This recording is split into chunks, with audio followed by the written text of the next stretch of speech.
Alright, you're watching Tiny Housinʼ, Volume 17. And it is another frigid, cold day here. Oh, I got some mail. Here in Houston, Texas. Oh boy. Misery. It is definitely not my favorite time of year.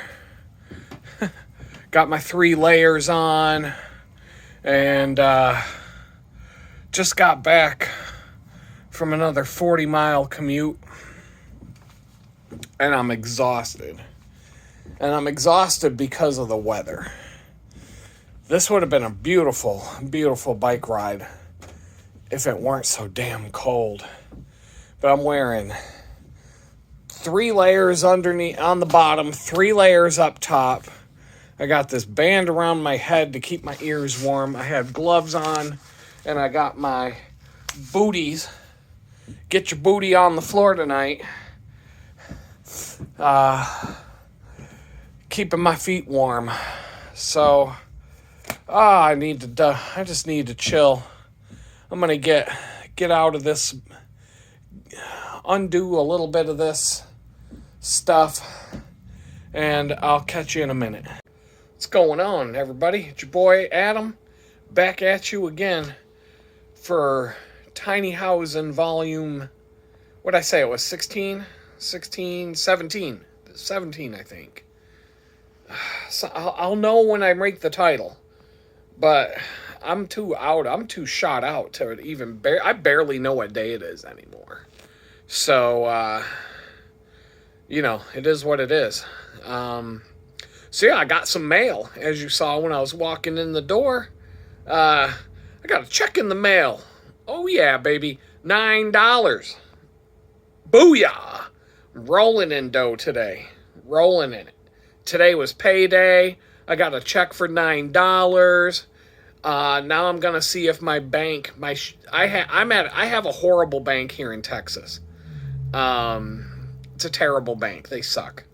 I'm going to, well, actually, it's kind of funny because I've had a Capital One checking account for a long time, and I've never used it for anything other than like virtual stuff online. I've never had paper checks for it. I've never had direct deposit with it. I had some credit cards with Capital One, and I opened a personal checking account along with them, and this was a long time ago, back before I was arrested. And so when I got out of prison, for some reason, there was money still sitting in that bank account. Now, like a couple $100, nothing important. But I had a checking account that I could leverage right when I got out the door. The problem is, I've never seen a Capital One branch. I've never seen a Capital One bank branch anywhere. I was all over New York City and I never saw one. I've never seen one. But I was just messing around on Google Maps. It was actually because I am, like I've mentioned in a couple of videos, there's a job opportunity that is, I would say slim to none chance of me getting it, but I can't cross it off of my job tracker yet because the recruiters are still talking to me about it. And it's about 12 miles down the road, south of here. And I was on Google Street View, and I saw a big Capital One sign. Turns out I was messing around on Street View. There's a Capital One branch. A bank, an actual physical building, a bank branch office, and it's like, I want to say like 4 miles away from here, from where I live right now. I'm like, say what? So I might actually go in there, and maybe I'll use this check. Who knows? If it's cold this weekend, that ain't happening. But I opened up a checking account here in Houston. Very shortly after I moved here, like within less than a week. And I literally just got on the map where my friend lived, and I'm like, where's the closest bank? Well, the closest bank, I'm not going to say the name of it, security, you don't want to give away too much, but I just went over and opened a bank account with them, a checking account. And they suck. And it's not like it. Everything to do with them is a hassle. My money's secure and everything. The one thing that they did that I thought was kind of cool is they gave me a debit card on the spot. You didn't have to even wait for it to come in the mail. They print them.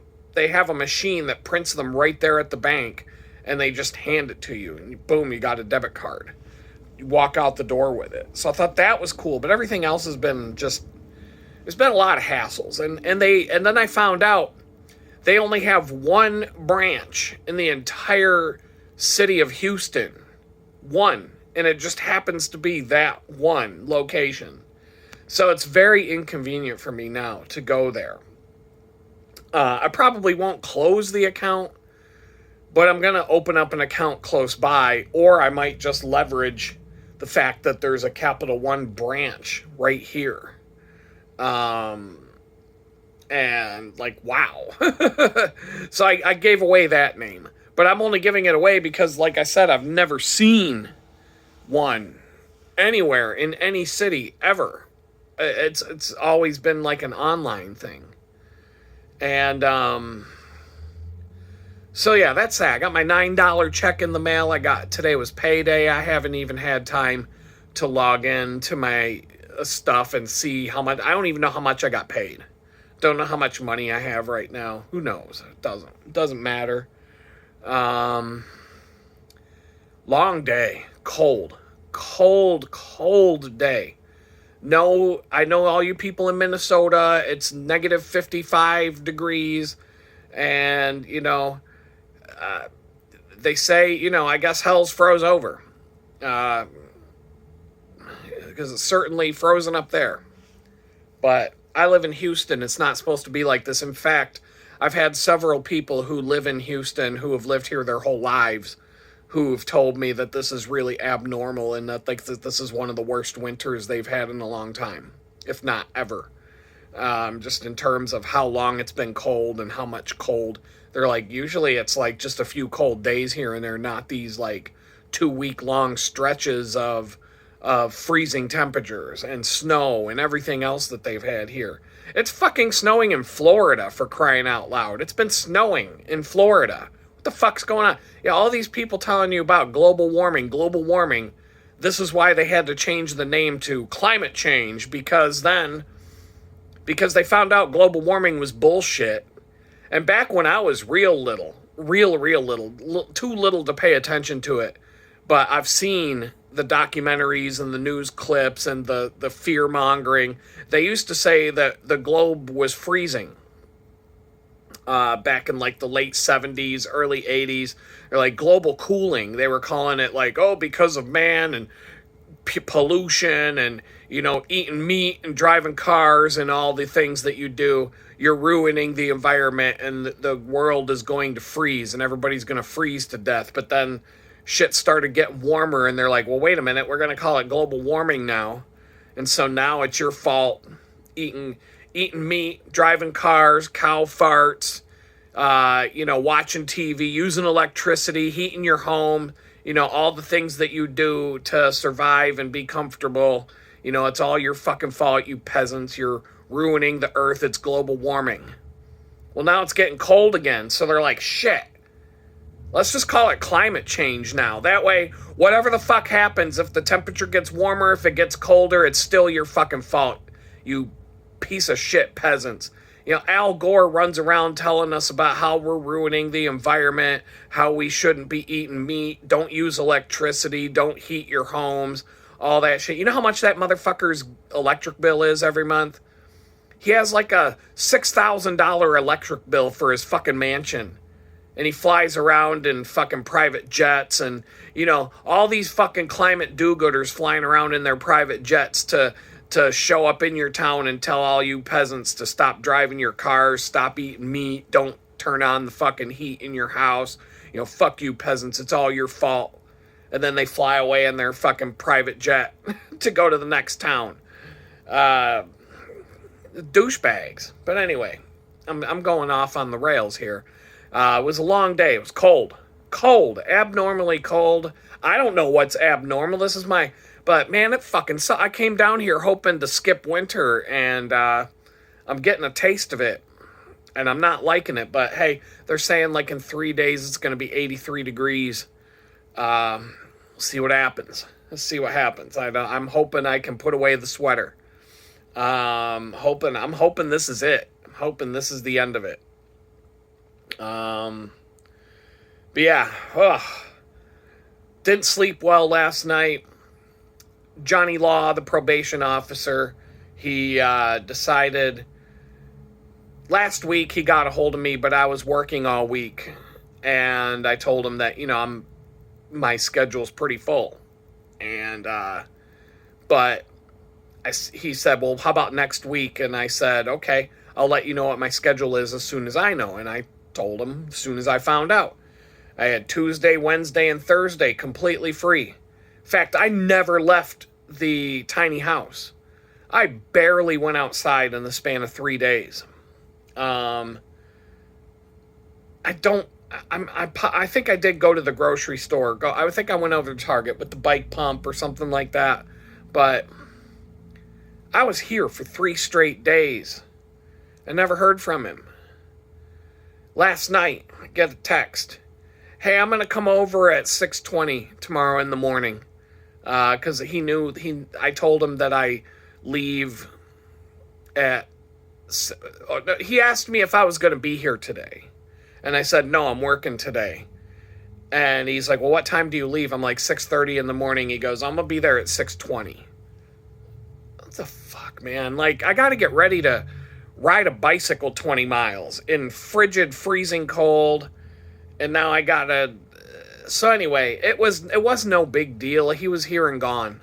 In fact, I was a little irritated, but then I was like, wait a minute. Maybe this is like Jesus timing. Maybe there's a good reason why he's coming Friday morning at 6:20 in the morning. He's here and gone before I even leave for work. I did get to ride to work with the peace of mind knowing that that's out of the way and I don't have to deal with that. It could be another 3 months before I see this guy again. So, that was cool. It was no big deal. Like, it wasn't a big deal. I was expecting him for the last 20-something days since I moved in here. So it was good to get it out of the way. But the timing just sucked. Because after he left, I had to come back into the house, finish getting ready for the bike ride, and I was behind. As soon as I got on the bike and started riding, I left. I got at least a 15-minute late start. You get used to this ride, and I know where I'm supposed to be at what time. And so the whole time I'm riding in, I'm trying to predict my arrival time, and for the longest time, I'm like 10 after 8. I'm working at 8:30. Then it turns into, I'm probably going to be 8:15. Looks like 8:15. And then I'm a little bit farther. I'm on like the fourth leg of, there's basically 4 legs, I call it, on my journey. There's 4 distinct... It's literally like 4 stages of a stage race. It's like there's 4 completely different vibes. They're all about 5 miles long, and each one is a segment of my ride. It's divided into 4 segments, like very distinct, different from each other. Each one has its own feel and its own vibe. And they each, it's literally like the ride is divided into 4 chunks, and each chunk is almost the same length. It's just weird like that. So I'm on like the 4th leg, and I'm like, man, still got like 5 miles left, and I'm just dogging it because it's so cold. The cold air takes my energy away, sucks my energy to the point where I have nothing. I didn't get a good night's sleep last night because of what I was having to deal with this morning. And I got up earlier than I normally would have just so I'd be ready for that. And then the ride took an extra 10 minutes longer than normal. And so I didn't get to work until 8:20. So I had to run in, get changed and everything, and make sure I punched in. I was like maybe 2 minutes late on the clock. Nobody cares about that. In fact, I was 2 minutes late punching out to leave, so it all evens out. But I didn't get to eat breakfast. That was the big one. Breakfast after a 21-mile bike ride to go to work is important. And I'm not really taking anything with me. Normally, there's a Chick-fil-A right next to where I work. They got these chicken burritos with eggs and stuff in it. And I'm like, I'll get 2 of them. I'm a hungry boy by the time I get there. I might not be hungry when I leave the house, but I'm hungry when I get there. And it makes the day so much better to have a little bit of breakfast before starting the day. And just like have a little bit of food in the belly, and food that's like meat and eggs and not some sugar, diabetes cookie or pie or something from the bakery. So the only thing I ate today was this peanut butter. It was like this Reese's peanut butter pie, but they do a lot of like celebrity pies and celebrity cookies and stuff like that. And I'm like, well, this is the Wilford Brimley diabetes Reese's pie. Because this shit was, woo, man, it's like straight up, you feel the diabetes going straight through your veins when you eat this thing. This thing was probably 1,200 calories. It was probably evened out on calories today just because of that thing. Even though I rode my bicycle 40 miles, I probably gained weight just because of this stupid, and they're not that big. Like 4.5 inches wide or something like that. But man, this thing was loaded with sugar. Oh my god, probably a pound of sugar in a thing that small. I don't even know. But so there was that. And not much else went on today. The Subarus are everywhere. I don't know why I had 1 cross my path this morning, and then 5 on my way home. I'm not even going to get into the details of that. I just think it's weird. I don't know why why I've got all these Subarus chasing after me all the time now. On the way home, I had a tailwind, especially on the third leg, which is due south on this one road. And there was this massive traffic jam. It may have been, I don't know, rush hour. I've never seen this road that backed up. It was like 4 miles long of a traffic jam. And it was awesome because it's a 2-lane road. And so I got right on the dotted line and was like zip, zip, zip, zip, zip, zip, zip, zip, zip, zip, zip, zip, through all that traffic. I was probably 4 miles ahead of some of these people by the time I made my left turn to get on the third leg of the 4 legs of my journey and got off of that road. I was so far ahead of the first people I passed in that traffic jam that they can't stand it when they see that, because they hate the bikers, but they hate seeing that the biker's going to get home half an hour before they are. And I love that. That's the one time being on a bicycle pays off, is when, especially in a big city. Now, I'm outside the city of Houston, but if I went into the city and was like, if I was in that shit, having to do like downtown Houston stuff and zip around, I'd be crushing people in cars. I'm way faster on a bicycle to zip around a city than it is in a car, hands down. That's why I always, when I go on my photography trips, I'll take a bicycle with me, just because it's a lot easier. You want to go bop around Philadelphia and take photos of like 6 different things, you're going to have a much easier time finding a safe place to park outside of the bad neighborhoods in Philadelphia, or find a parking garage that seems very secure, whatever, and just park in one spot. Grab your bicycle, and you can bebop around town. You can cover, a big, 20, I rode 40 miles today. So you can bop around town on a bicycle a lot faster than a car, and then you don't have to find a parking spot. So you want to go see the Liberty Bell, boom, you're there. You want to go see the Rocky Steps, boom, you're there.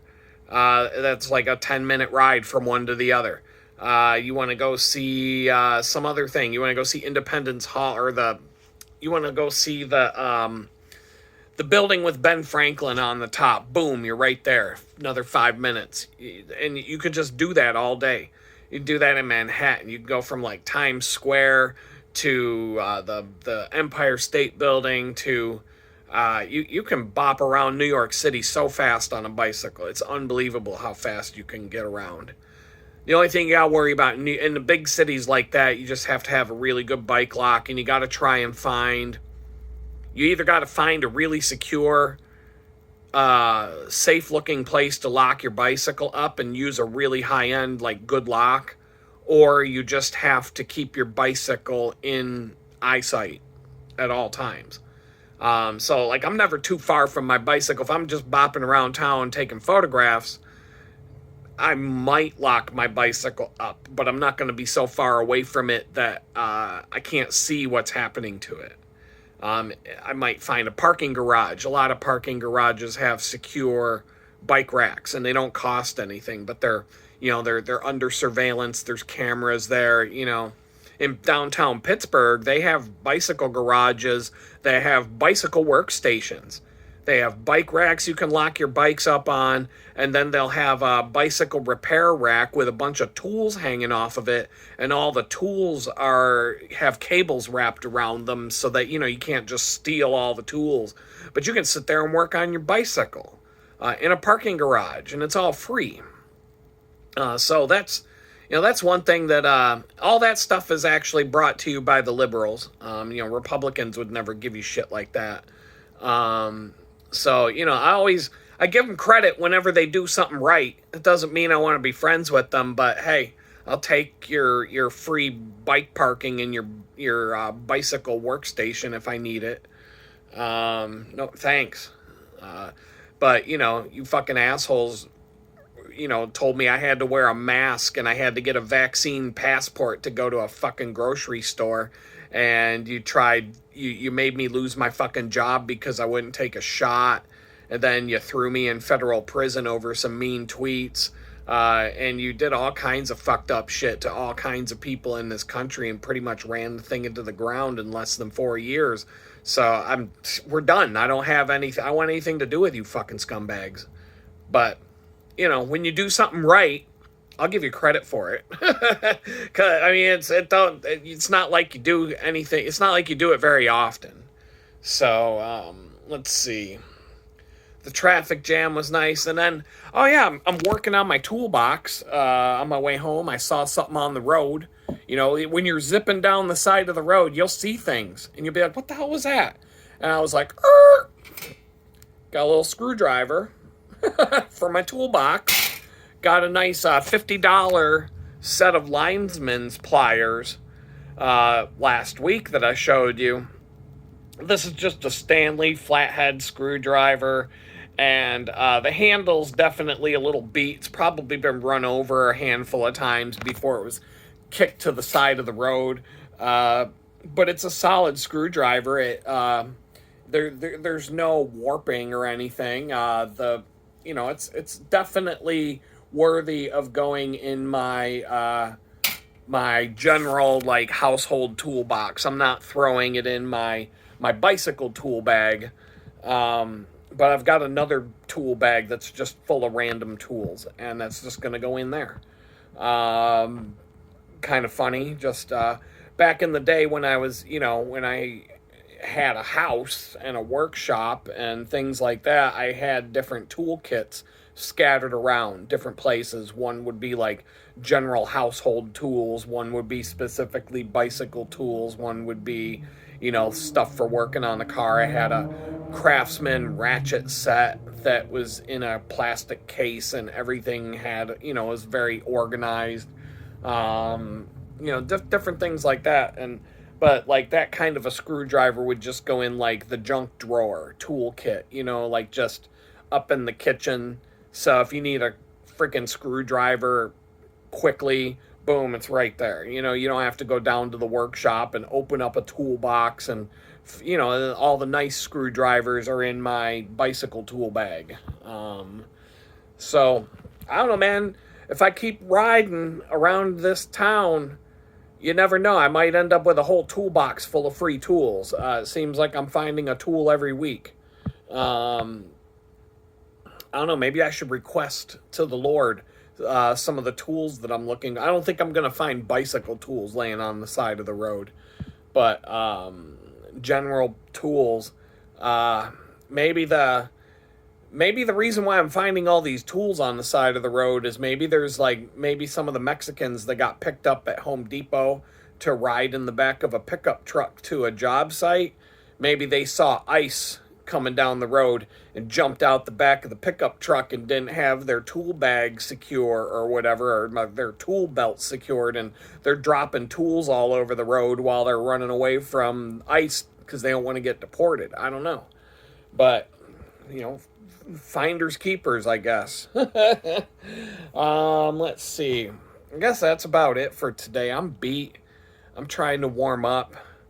I'm gonna cook a really bad dinner of some sausages, and I'm gonna maul those, and I'm gonna do absolutely nothing tonight because I'm beat. I'm gonna turn off all the alarms, and I'm just gonna sleep until my body says it's time to get up. And that's how I'm going to roll tomorrow. And then Sunday, as long as it's not so freezing cold, if the weather warms up a bit and it's not raining and it's not crummy, I'm going to go over to Boxmart Strip Mall Church on Sunday because I want to go to church. I haven't been to church in a while. I'd like to just, I'd like to check it out, see if it's any good. If it's not, I won't go back. But there's two churches right next to each other, and if I can work it out, I might even go to both. See which one, see what's up with those.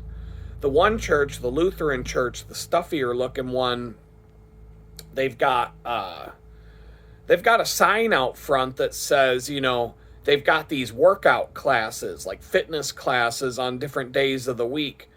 Come and get your workout on. That might even be cool. Maybe you never know who you'd meet and get a workout. It's all free. And, I could show up. It could just be a bunch of 90-year-old men and women,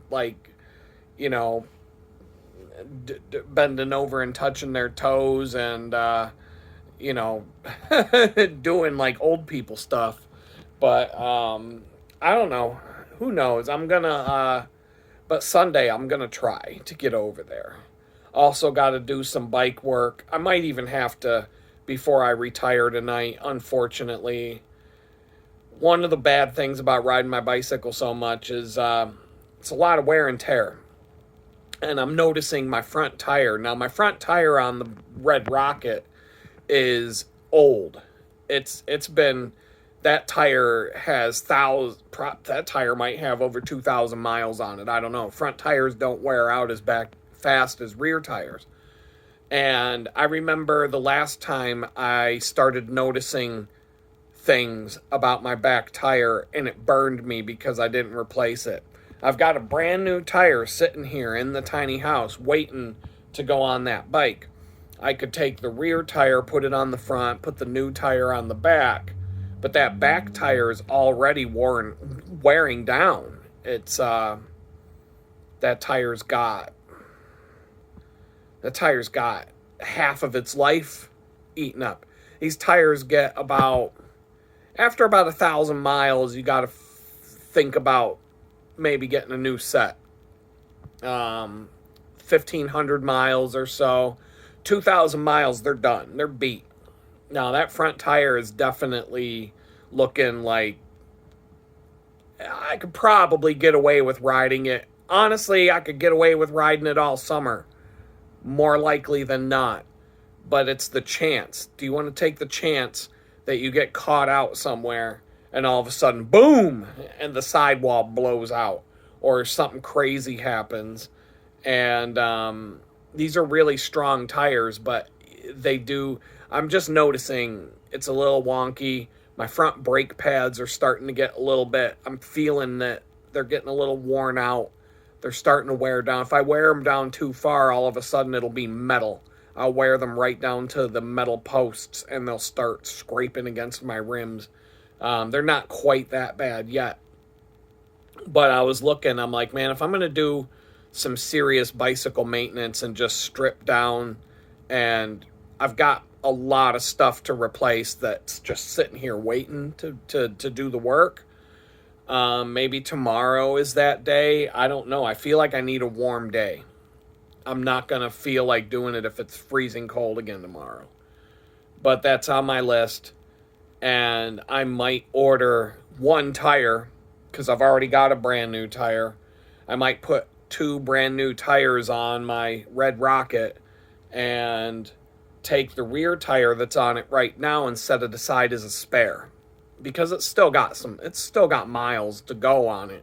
But that tread, it's definitely wearing out like quick. And so I've got that on my list. I've got, like I said, brake pads.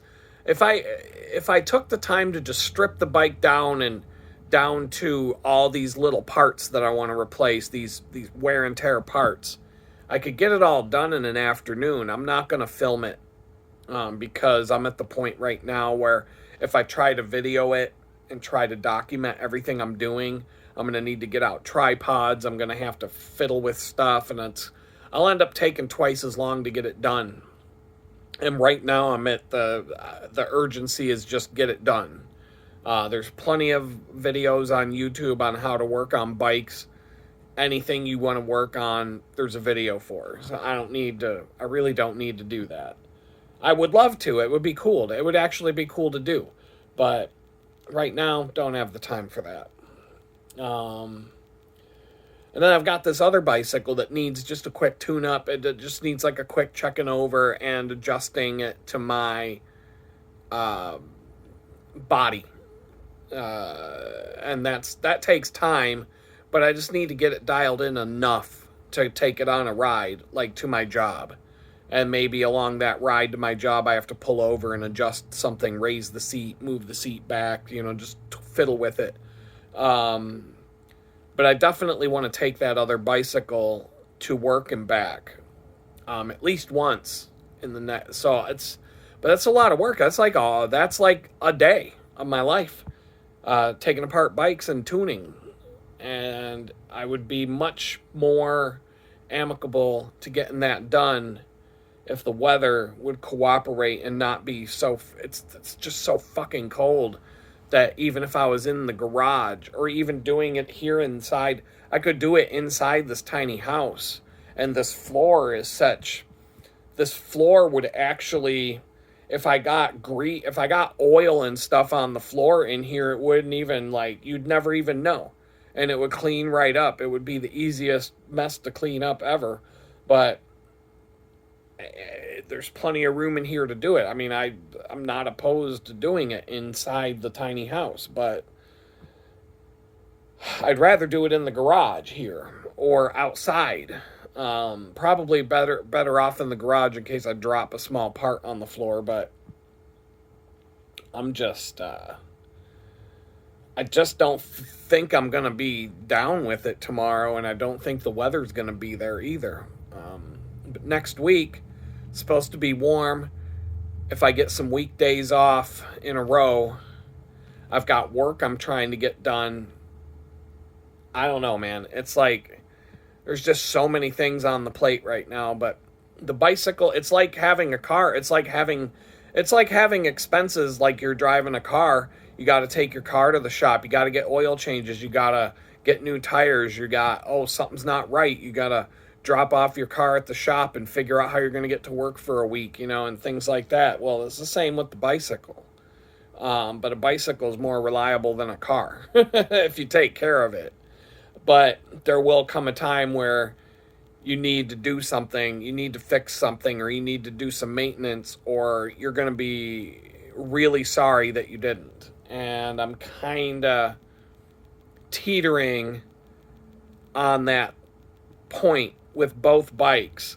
And I'm kind of like, I would feel a lot better in terms of like just security and sanity, knowing that I've got two solid bikes that are tuned, prepped, tire PSI is up to point, everything, like I can just click in and go. Knowing and feeling confident that if one's messed up, the other one's good to go. If I walk outside and one's got a flat tire and I'm in a hurry to get to work, grab bike number 2 and go. Like, I don't even, that's what I need. That's where I need to be. And right now I'm not there. If I walked outside today and the Red Rocket had a flat tire, I'd have to change that tire. And I would have been late to work today. But if I have both bikes sitting there ready to go, if for some reason one has a flat tire, I can just grab the other one and go without even thinking about it. Just grab and go. I know my way there and back. I don't need a map. I don't need a GPS or nothing. So these are all the things going on in the tiny house. Tiny house, tiny living. It's like, how do you make your life so efficient that you barely spend any money every month? I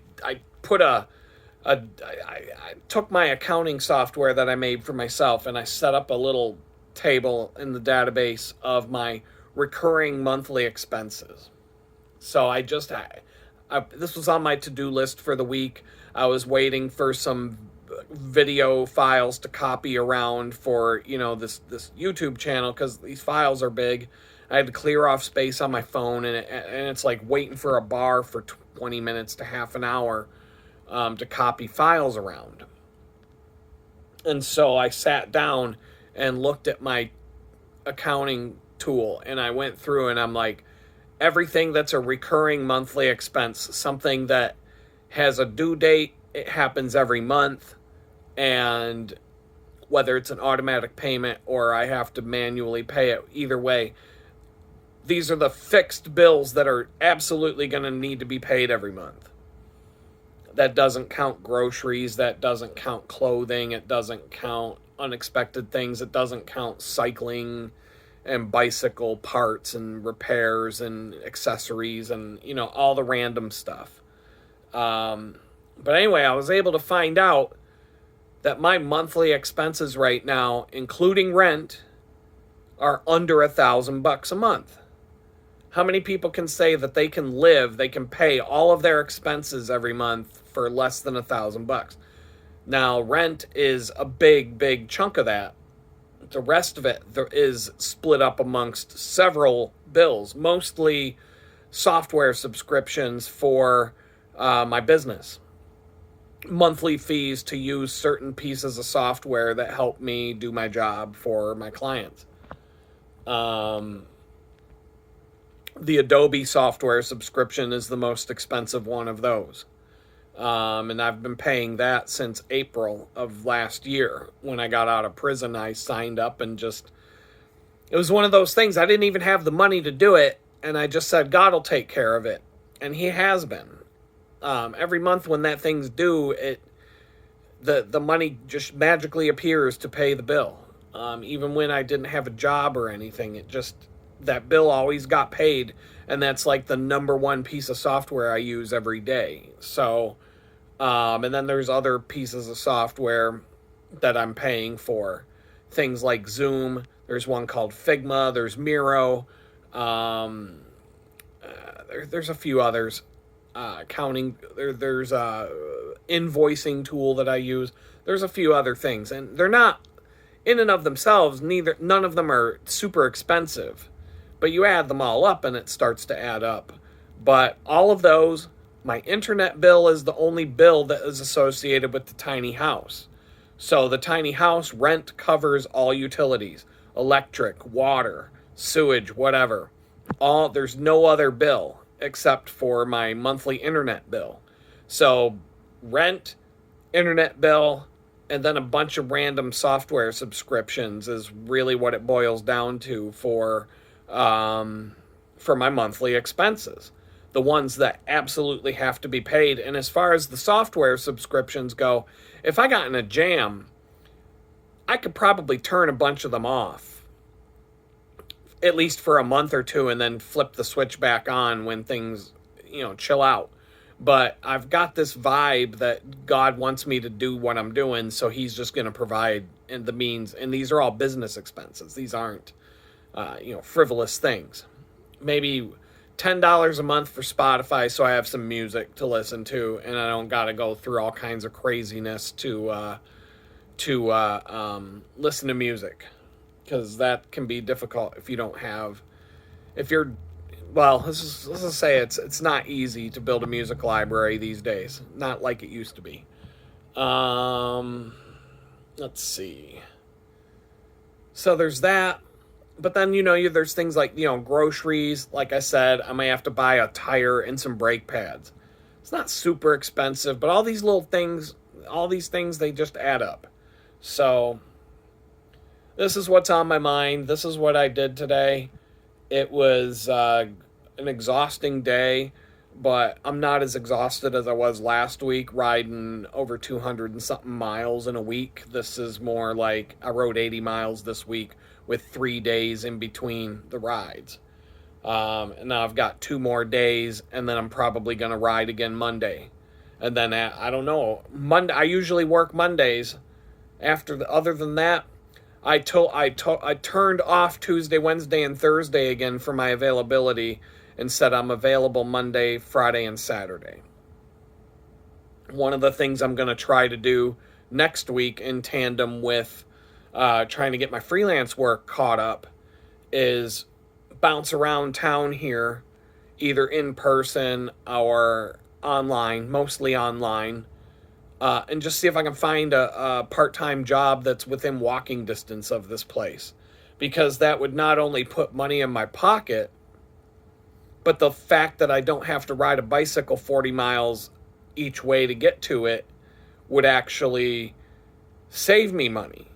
Wear and tear on the bicycles and tires and brake pads and parts and time, and then all of a sudden maybe the bicycles can be more of a fun thing, or if I've got to go somewhere that's farther than my immediate neighborhood here, I could maybe configure my touring bike a little bit different to be like the grocery go-getter. Put heavy duty bags on the bike so that it's ready to be like the haul around town grocery go-getter, and I could permanently leave it set up as my grocery store bike and my shopping bike, if you will. And then the other bike, the road racing bike, could be like my fast, I need to get somewhere quick bike, and my zipper bike. So I'm trying to change this situation. If for some reason, if it's not in the cards for me to ever have a good job again like I used to have, where I made good money and had like a big boy job, a job where I had, 20, almost 30 years experience, working my way up in these software companies and whatnot, if that's out of the cards because I said mean things on Twitter and went to prison for it, then fuck it, I gotta find something to do. So that's where I'm at, and hope you enjoyed listening to me ramble about 50 different things, and we'll talk again later.